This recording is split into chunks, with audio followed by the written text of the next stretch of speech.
এখানে কিভাবে চলাবো আমরা? এর বিকল্প কি এখন আমরা তো বলতে পারবো না।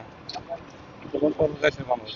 তেল নিয়ে আসতে দেখলাম যে প্রচুর ভিড়, যানজট জমে গেছে কিন্তু তেল নাই, পাম্প বন্ধ। এটা মানুষের ভোগান্তি। শুনলাম যে প্রচুর পরিমাণ তেল আছে, এখন এসে দিয়ে তেল নাই।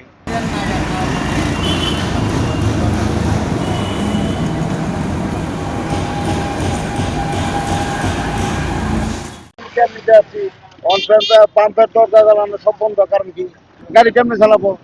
গাড়ি তো চলবে না। ওই যে আমার থেকে পাম্প থেকে যেতে পারবো না গাড়িটা নিয়ে। এমন পর্যায়ে দেশে কেন এই হাহাকার অবস্থা, এটা আমরা জানতে চাই আপনাদের মাধ্যমে।